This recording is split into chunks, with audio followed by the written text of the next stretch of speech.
Welcome to this lecture series in linear algebra. In this lecture, we'll look at the notion of direct sum of two vector spaces. We will look at both the internal and the external direct sum. We'll come to that. But what we need to know broadly is the notion of finite dimensional vector spaces. This whole lecture series is about finite dimensional vector spaces. Even if I do not mention somewhere that a vector space is finite dimensional, it will be assumed that it is finite dimensional unless otherwise explicitly mentioned. Okay, and of course we need to know what is meant by dimension, basis, linear independence, all those things we need to know, and we need to recall this operation that one can perform on two subspaces. If U and W are subspaces of a vector space V, then we can define the sum of those two subspaces as this thing, and one can easily verify that this itself is a subspace. Okay, so let's move on. Here are some problems for practice. This is an important problem. We will prove this later separately, but as of now, this should be doable with the tools in hand. Basically, this is something that one can prove using the extension theorem that we saw, that any set of linearly independent vectors can be extended to a basis. It's a very important fact. And of course, these two exercises are linked, and this is a separate nice exercise. Okay. So first we will define what is called the internal direct sum of two subspaces. So suppose V is a vector space, again finite dimensional, I am not writing that, and some base field F that is also hidden from writing. Suppose U and W are two subspaces of V. We say that V is the direct sum or internal direct sum of U and W if for all vectors in V there exist unique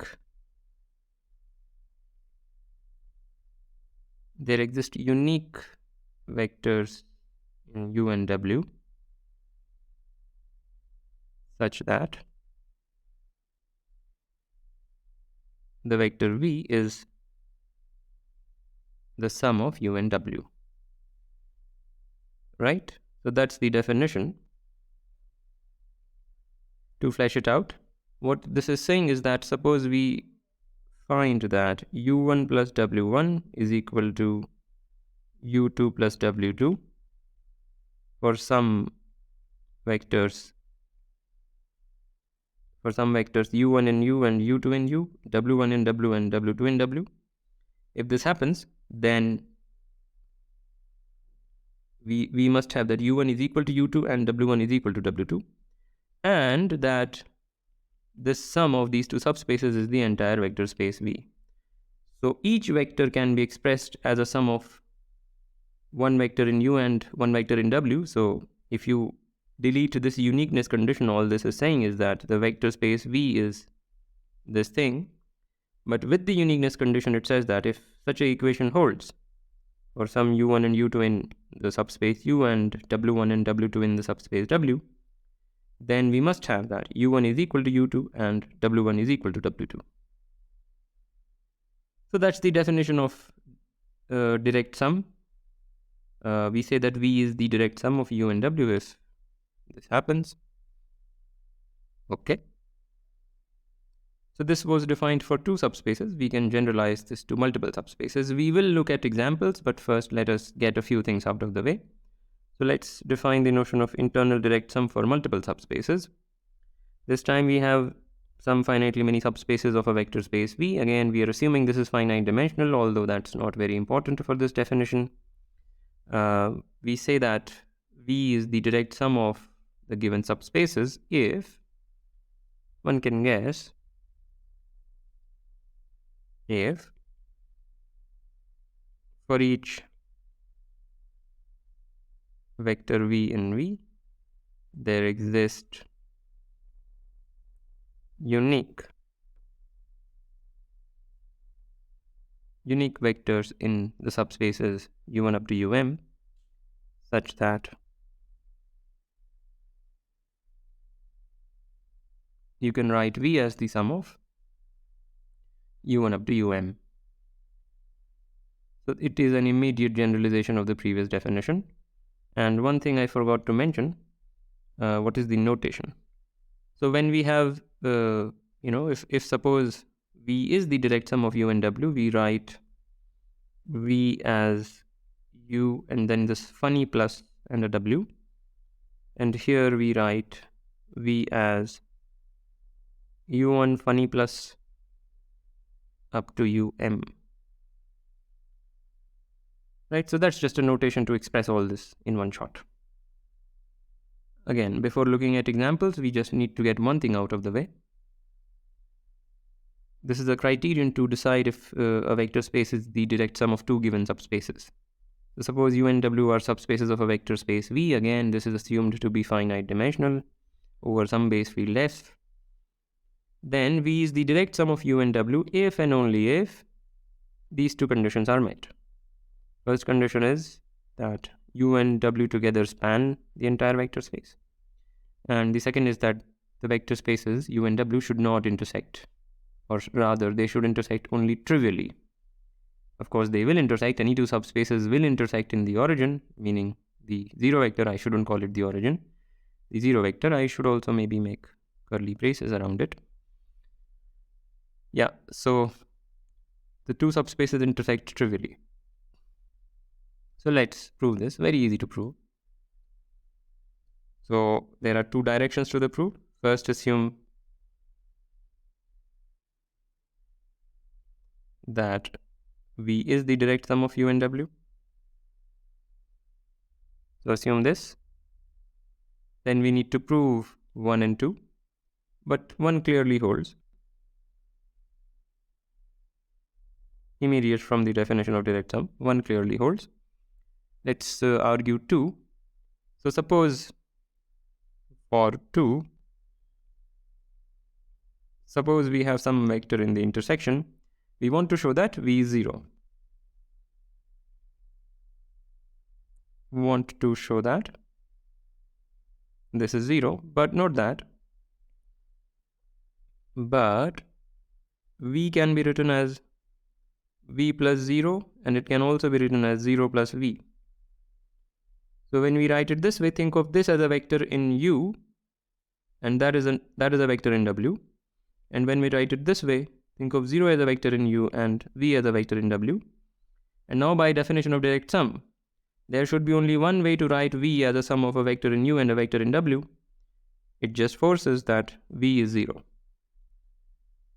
So thus, V is 0 and we have proven 2. So this direction is done. So now assume 1 and 2. And now we want to show that V is the direct sum of U and W. So let V be a vector in the vector space.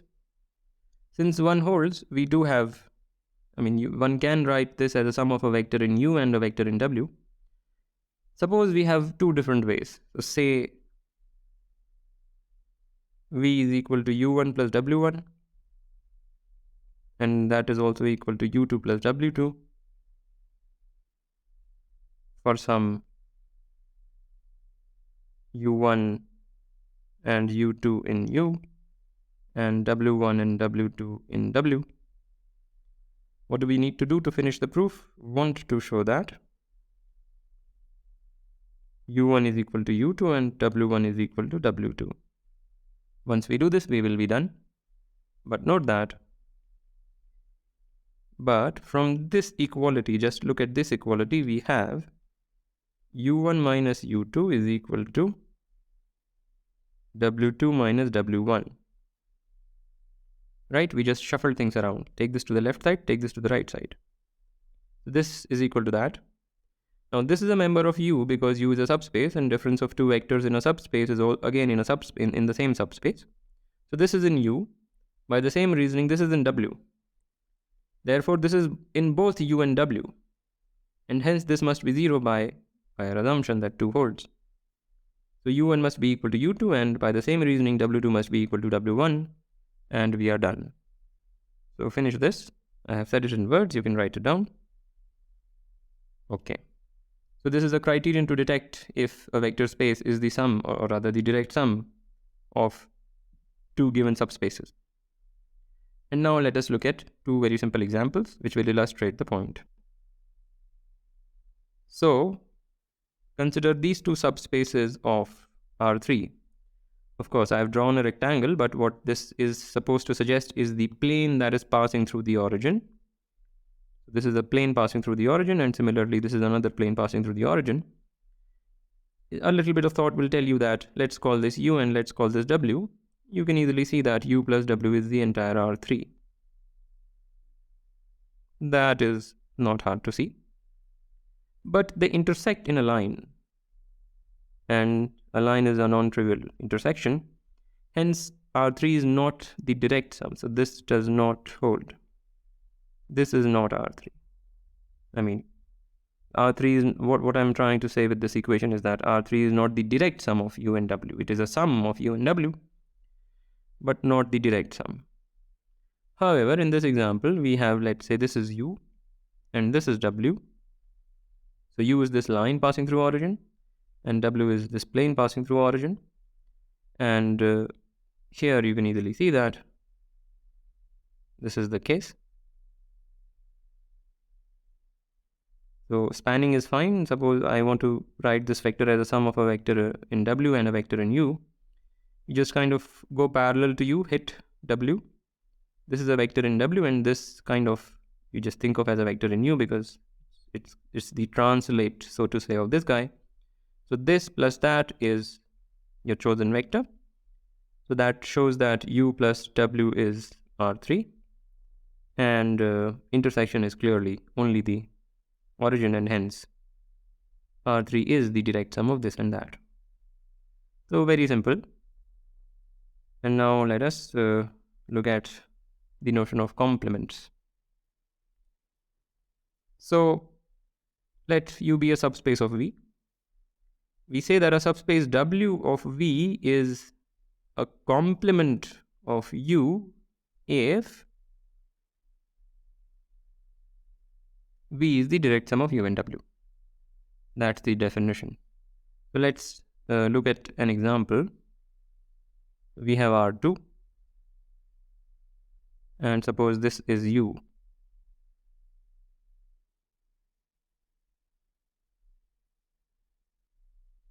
Not happy. So let's say this is U. Now any one-dimensional subspace that does not intersect U away from the origin, which is basically any subspace that is different from U, any such thing serves as a complement. So this is a complement of U, that is a complement of U, that is a complement of U, this is a complement of U. So there are multiple complements. And yeah, so the notion of a complement is not hard. It's also a very simple fact that every subspace of a, again, finite dimensional vector space has a complement. In fact, it will have many complements in general. Okay, so let's prove this. Very easy to prove. So let U be a subspace of V, where again V is a finite dimensional vector space. Let U1 up to UM be a basis of V. Basis of U, sorry. And yeah, before I wrote that, I should say, suppose U were equal to V. If U were equal to V, one can easily find the complement of U. It is basically the trivial subspace. So V is the direct sum of V and the trivial subspace. So we may assume that U is strictly contained in V, which in other words means that the dimension of U is smaller than the dimension of V if you solve the exercises. That is same as saying that dimension of U is less than dimension of V. Okay, so fix a basis of U. Now by the extension theorem, we can find B vectors in V such that the appended list is a basis of V. Why can we do this? Any list of linearly independent vectors can be extended to a basis, and a basis of U is after all a linearly independent list of vectors in the vector space V. So we can do this. Okay, this is a basis, and now just define W as span of V1 up to Vk. Perhaps a better notation was W1 up to Wk, but up now I have done it, so I have to just continue. So define W as that, and now just note that V is the direct sum of U and W. So that I leave as an exercise. Why is that the case? Just use the criterion. Just note that U and W intersect trivially and that together they span the entire vector space. So every subspace has a complement. And now finally, we will talk about the external direct sum. So suppose U and W are vector spaces over a field F. So they are independent, they are vector spaces. They are not subspaces of some common vector space. They are just vector spaces in their own right, or the same base field. So it's not like this is a real vector space and this is a complex vector space. No, they are both over the same base field. Then we can form the external direct sum of U and W as follows. So we define the external direct sum of U and W as a quadruple, the Cartesian product of U and W. The base field remains the same. We will define an addition operation and we will define a scaling operation. So the addition operation does what? Addition operation, let me call this V so that it's not hodgepodge. And the addition operation, of course, takes a pair of vectors and produces a vector. I mean, right now it's not even legitimate to call them vectors, but I hope you understand what I'm trying to do. So how do you add U1, W1? This is a point in V, plus U2, W2. This is again a point in V, and this is defined as that thing. Again, do not get confused. This plus is borrowed from the vector space structure of U, and this plus is borrowed from the vector space structure of W, and this plus is what we are defining. So this is defined to be equal to that, and scaling operation alpha U, W is defined in that way. So I should write for all U1, U2, etc. and I'm not doing that. Okay. So this is how we define the addition and scaling operations, and you can check that this is a vector space. Check that is a vector space over F. Is a vector space. And yeah, what do I want to say? Yeah, so notationally what we do is we write this as U plus U and this funny plus W. So this may cause confusion because this funny plus was used in a slightly different context, but as you progress into linear algebra, you will agree that this is not really a bad clash.